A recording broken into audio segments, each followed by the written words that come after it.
মাদুরোহীন ভেনেজুয়েলার ভবিষ্যৎ কি? ভেনেজুয়েলার ব্যাপক হামলা চালিয়ে দেশটির প্রেসিডেন্ট নিকোলাস মাদুরো ও তার স্ত্রীকে আটক করে নিয়ে গেছে যুক্তরাষ্ট্র। এতে প্রভাবশালী এই নেতা ছাড়া লাতিন আমেরিকার এই দেশটির ভবিষ্যৎ পরিস্থিতি কী হবে তা এখনও অস্পষ্ট।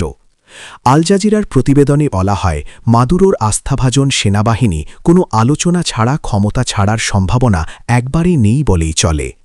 এমনিতেই মাদুরোকে আটক ও মার্কিন হামলার বিষয়ে এখনও আনুষ্ঠানিক কোনো মন্তব্য করেনি ভেনেজুয়েলার সেনাবাহিনী।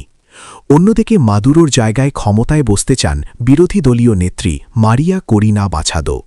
গত বছর নোবেল শান্তি পুরস্কার জয়ী মাছাদো নিজেকে পশ্চিমা সমর্থিত সম্ভাব্য বিকল্প হিসেবে তুলে ধরেছেন, কিন্তু মাদুরোর বিরুদ্ধে যারা কাজ করেন তাদের বেশিরভাগই যুক্তরাষ্ট্রের হস্তক্ষেপের বিরোধিতা করেন।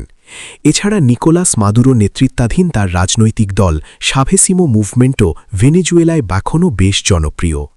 বিশেষজ্ঞরা আশঙ্কা করছেন, ভেনেজুয়েলা এখন গৃহযুদ্ধ অথবা বিজয়কর দ্বন্দ্বে পর্যবসিত হতে পারে।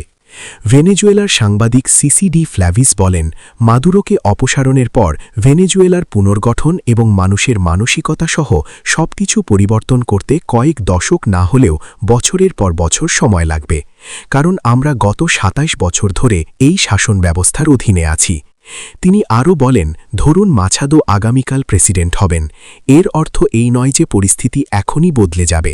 মানুষের মানসিকতা পরিবর্তন করতে, ভেনেজুয়েলা আবার সমৃদ্ধ হতে এবং দেশে নির্বাচনের একটি বাস্তব কাঠামো তৈরি করতে বছরের পর বছর সময় লাগবে। এদিকে মাদুরোকে আটকের পর দেশটির বিরুদ্ধে আর কোনো পদক্ষেপ বা হামলা চালানো হবে না বলে জানিয়েছেন মার্কিন পররাষ্ট্রমন্ত্রী মার্কো রুবিও। রুবিওর সঙ্গে ফোনে কথা বলার পর ভেনেজুয়েলার প্রেসিডেন্ট মাদুরোর আটকের বিষয়টি নিশ্চিত করে এই তথ্য জানিয়েছেন মার্কিন সেনেটর মাইক লি। সামাজিক যোগাযোগ মাধ্যম এক্সে এক পোস্টে মাইক লি লিখেছেন, পররাষ্ট্রমন্ত্রী মার্কো রুবিও নিশ্চিত করেছেন মাদুরো মার্কিন হেফাজতে থাকায় ভেনেজুয়েলায় আর হামলা চালানো হবে না। তিনি আরও বলেন, মাদুরোর গ্রেফতারি পরোয়ানা বাস্তবায়ন করতে যারা কাজ করছিলেন তাদের সুরক্ষা এবং প্রতিরক্ষার জন্য ভেনেজুয়েলায় মধ্যরাত্রে এসব হামলা চালানো হয়েছে।